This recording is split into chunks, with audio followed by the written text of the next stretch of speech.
ജിഷ കൊലക്കേസിൽ അന്വേഷണ സംഘത്തെ മാറ്റി എഡിജിപി ബി സന്ധ്യയ്ക്ക് അന്വേഷണ ചുമതല നൽകാൻ പിണറായി മന്ത്രിസഭയുടെ ആദ്യ തീരുമാനം. കഴിഞ്ഞ സർക്കാരിന്റെ അവസാന കാലത്തെടുത്ത വിവാദ മന്ത്രിസഭാ തീരുമാനങ്ങൾ ഉപസമിതി പരിശോധിക്കും. അപ്രഖ്യാപിത നിയമന നിരോധനം നീക്കാനും മന്ത്രിസഭയുടെ അടിയന്തര നിർദ്ദേശം. പൊതുസമൂഹം ചർച്ച ചെയ്ത പ്രിയ സഹോദരി ജിഷയുടെ കൊലക്കേസ് അന്വേഷണത്തിലെ വീഴ്ച പരിഹരിക്കുന്നതിനാണ് പിണറായി മന്ത്രിസഭയുടെ ആദ്യ തീരുമാനം. ഒപ്പം കുടുംബത്തിന് അടിയന്തര പുനരധിവാസവും. ശ്രീമതി സന്ധ്യയുടെ നേതൃത്വത്തിൽ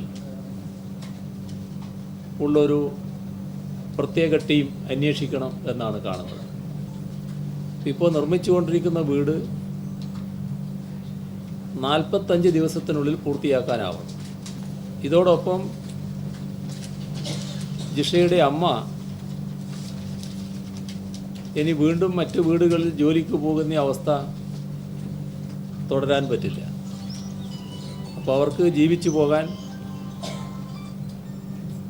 മാസത്തിൽ 5000 രൂപ പെൻഷൻ നൽകണം എന്നും മന്ത്രിസഭ തീരുമാനിച്ചിട്ടുണ്ട്. കഴിഞ്ഞ മന്ത്രിസഭ അവസാന കാലത്തെടുത്ത സംശയകരമായ തീരുമാനങ്ങൾ AK ബാലൻ കൺവീനറായ മന്ത്രിസഭാ ഉപസമിതി പരിശോധിക്കും. നമ്മുടെ സംസ്ഥാനത്ത് കഴിഞ്ഞ ജനുവരി 1 മുതൽ ഒട്ടേറെ വിവാദ തീരുമാനങ്ങൾ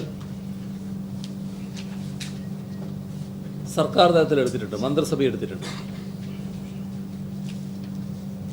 അത്തരം വിവാദ തീരുമാനങ്ങൾ നിയമവിരുദ്ധമായവ,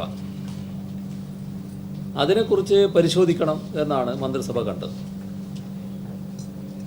അതാകെ വിശദമായി പരിശോധിക്കാൻ ഒരു മന്ത്രിസഭാ സബ് കമ്മിറ്റിയെ AK ബാലൻ കൺവീനറായിക്കൊണ്ടുള്ള ഒരു മന്ത്രിസഭാ സബ് കമ്മിറ്റിയെ ചുമതലപ്പെടുത്തിയിട്ടുണ്ട്. അപ്രഖ്യാപിത നിയമന നിരോധനം നീക്കാൻ അടിയന്തര നടപടി സ്വീകരിക്കും. 10 ദിവസത്തിനകം വകുപ്പ് സെക്രട്ടറിമാർ ഒഴിവുകൾ റിപ്പോർട്ട് ചെയ്യണം. വിലക്കയറ്റം തടയാൻ പൊതുവിതരണ ശൃംഖല ശക്തിപ്പെടുത്തും. ക്ഷേമ പെൻഷനുകൾ ഉയർത്തും. പെൻഷൻ തുക വീട്ടിൽ കിട്ടാനുള്ള നടപടികൾ സ്വീകരിക്കാനും മന്ത്രിസഭ ചീഫ് സെക്രട്ടറിക്ക് നിർദ്ദേശം നൽകി. പൊതുസമൂഹം ആഗ്രഹിക്കുന്ന നിർണായക തീരുമാനങ്ങളാണ് ആദ്യത്തെ മന്ത്രിസഭാ യോഗം കൈക്കൊണ്ടത്. ജിഷയുടെ കൊലപാതകത്തിലെ വീഴ്ച പരിഹരിക്കുക, കഴിഞ്ഞ മന്ത്രിസഭാ യോഗത്തിലെ തെറ്റായ തീരുമാനങ്ങൾ പരിശോധിക്കുക തുടങ്ങിയ കർശന നടപടികളും തീരുമാനങ്ങളിൽ ഉൾപ്പെടുന്നു. ക്യാബിനറ്റ് റൂമിന് മുമ്പിൽ നിന്നും MR സജേഷ്, തിരുവനന്തപുരം. പിണറായി വിജയൻ മന്ത്രിസഭയിലെ മന്ത്രിമാരുടെ വകുപ്പുകൾ നിശ്ചയിച്ചു. പൊതുഭരണം, ആഭ്യന്തരം, വിജിലൻസ്, പരിസ്ഥിതി, IT എന്നിവയുടെ ചുമതല മുഖ്യമന്ത്രി തന്നെ വഹിക്കും. 19 മന്ത്രിമാരുടെയും വകുപ്പുകളുടെ വിശദാംശങ്ങൾ മുഖ്യമന്ത്രി ഗവർണർക്ക് കൈമാറി. ആഭ്യന്തരം, വിജിലൻസ്, ജയിൽ, IT, ശാസ്ത്ര സാങ്കേതികം, പരിസ്ഥിതി, പൊതുഭരണമടക്കം സുപ്രധാനമായ വകുപ്പുകൾ മുഖ്യമന്ത്രി പിണറായി വിജയൻ തന്നെ കൈകാര്യം ചെയ്യും.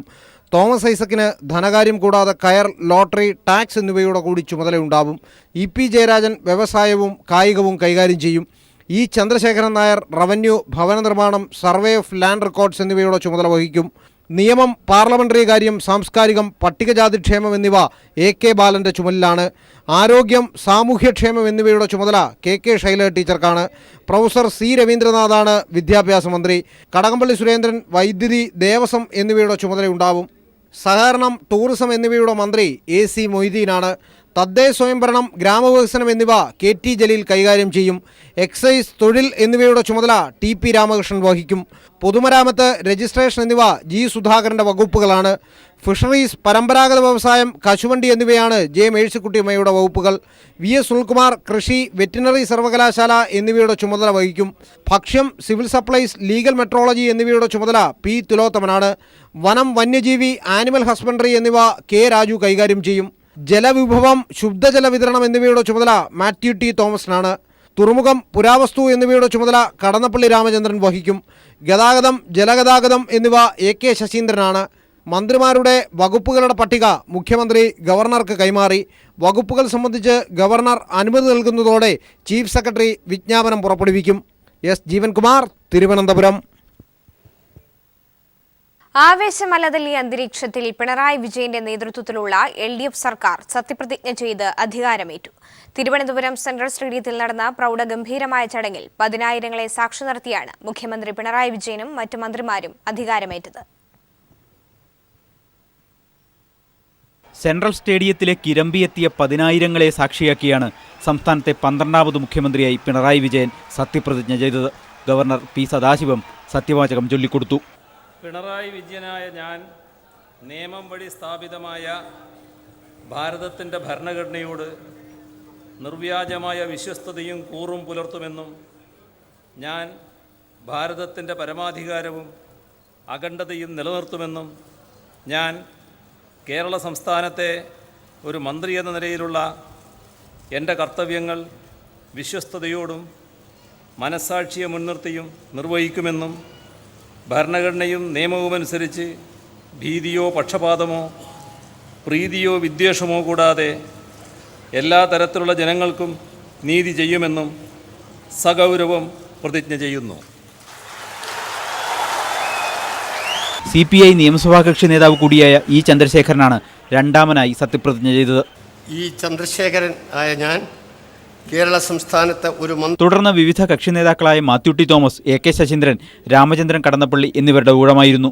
മാത്യു ടി തോമസ് ആയ ഞാൻ, AK ശശീന്ദ്രൻ ആയ ഞാൻ, രാമചന്ദ്രൻ കടന്നപ്പള്ളി ആയ ഞാൻ, തുടർന്ന് AK Balan, doctor KT Jaleel, EP Jayarajan, Kadakampally Surendran, J Mercykuttyamma, AC Moideen, advocate K Raju, TP Ramakrishnan, professor C Raveendranath, KK Shailaja teacher, G Sudhakaran, VS Sunilkumar, P Thilothaman, doctor TM Thomas Isaac എന്നിവരെ ഓരോരുത്തരെയായി സത്യപ്രതിജ്ഞ ചൊല്ലാൻ ക്ഷണിച്ചു.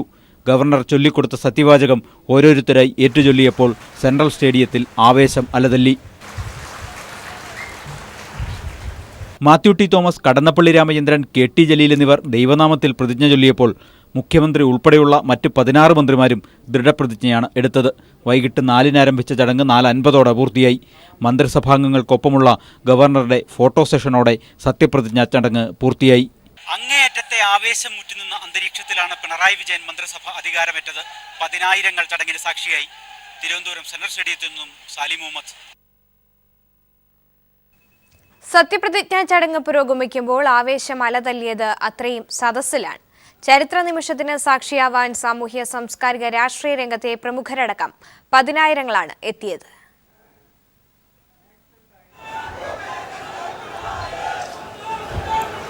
ഇടതിന്റെ കരുത്തരായ നേതാക്കളായ സീതാറാം യെച്ചൂരി, പ്രകാശ് കാരാട്ട്, VS അച്യുതാനന്ദൻ, HT ദേവഗൌഡ ഉൾപ്പെടെയുള്ള ദേശീയ നേതാക്കൾ, മുൻ മുഖ്യമന്ത്രി ഉമ്മൻചാണ്ടി, അങ്ങനെ രാഷ്ട്രീയ രംഗത്തെ പ്രമുഖർ, നടൻ മമ്മൂട്ടി ഉൾപ്പെടെ സിനിമാ രംഗത്തു നിന്നുമുള്ള അഭിനേതാക്കളുടെയും സംവിധായകരുടെയും വലിയ നിര, വിവിധ സഭമേലധ്യക്ഷന്മാർ, സാമുദായിക നേതാക്കൾ, അങ്ങനെ പ്രൗഢഗംഭീരമായ സദസ്സ് പുതിയ മന്ത്രിസഭയുടെ ആദ്യ ചരിത്ര മുഹൂർത്തത്തിന് സാക്ഷ്യം വഹിക്കാനായി എത്തി. സമൂഹത്തിന്റെ നാനാതുറകളിൽ നിന്നുള്ള വിശിഷ്ട വ്യക്തികളുടെ സാന്നിധ്യം ചടങ്ങിന്റെ തിളക്കം കൂട്ടി. മന്ത്രിമാരും MLA-മാരും സകുടുംബമാണ് ചടങ്ങിനെത്തിയത്. വേദിയിൽ മിനുക്കുപണികൾ ബാക്കിയായ പകൽ പുലരും മുൻപേ തന്നെ സെൻട്രൽ സ്റ്റേഡിയം ലക്ഷ്യമാക്കി നടന്നു നീങ്ങുന്നവരെ കാണാമായിരുന്നു. ഉച്ചയായപ്പോഴേക്കും തലസ്ഥാന നഗരി നിറഞ്ഞു. പിന്നീടുള്ള നിമിഷങ്ങൾ കണ്ടത് ജനകീയമെന്ന് മുഖ്യമന്ത്രി തന്നെ ഉറപ്പു നൽകിയ സർക്കാരിന്റെ ചരിത്ര മുഹൂർത്തത്തിൽ സദസ്സിലെ ചരിത്രമാവാൻ തിങ്ങി നിറഞ്ഞ ജനസാഗരമായിരുന്നു. തെരഞ്ഞെടുപ്പിൽ വോട്ടായി മാറിയ ജനപിന്തുണ സത്യപ്രതിജ്ഞാ ചടങ്ങിലും പ്രതിഫലിച്ചു. അക്ഷരാർത്ഥത്തിൽ പുതിയ സർക്കാരിനും അത് വലിയ കരുത്താകും. 4-ന് തുടങ്ങി 1 മണിക്കൂർ നീണ്ട ചടങ്ങിലുടനീളം അതിന്റെ ഓരോ നിമിഷങ്ങളിലും ആവേശം പകർന്ന് ഒപ്പം ചേർന്നു സദസ്സും. കരഘോഷങ്ങൾ, മുദ്രാവാക്യം വിളികൾ, ജനസാഗരമായ സെൻട്രൽ സ്റ്റേഡിയം ആവേശാരവത്തിൽ മുങ്ങി. ഇങ്ങ് വേദിയിൽ പുതിയ സർക്കാരിന് എല്ലാ അംഗീകാരങ്ങളും നൽകുന്ന പ്രചോദനങ്ങളായി മാറി അവ.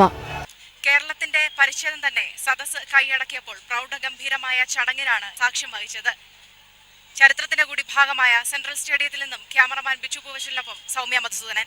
ഫാഷൻ ഇൻസ്റ്റിറ്റ്യൂട്ടായ GITDയിലെ വിദ്യാർത്ഥികളും ഡിസൈനർമാരും ഒരുക്കിയ എക്സലന്റ് എക്സ്പോ 2016 പ്രദർശനം പാല എക്സലൻസ് ഇൻസ്റ്റിറ്റ്യൂട്ട് ഓഫ് ഫാഷൻ ഡിസൈനിൽ നടന്നു. വിദ്യാർത്ഥികളുടെ കരവിരുതിന്റെ പകിട്ട് പ്രകടമായ മേള കാണാൻ നിരവധി പേർ എത്തിയിരുന്നു. Sand painting, glass painting, fabric painting തുടങ്ങി വർണ്ണപ്പൊലിമ ചാർത്തുന്ന പെയിന്റിംഗ് പ്രദർശനത്തിന്റെ പ്രത്യേകതയായി. GITDയിൽ പഠനം നടത്തുന്ന വിദ്യാർത്ഥികൾ നിർമ്മിച്ച കരകൗശല വസ്തുക്കളുടെ പ്രദർശനവും വിൽപ്പനയും മേളയോടനുബന്ധിച്ച് നടന്നു. 3 ദിവസം നീണ്ടുനിന്ന പ്രദർശനം സമാപിച്ചു.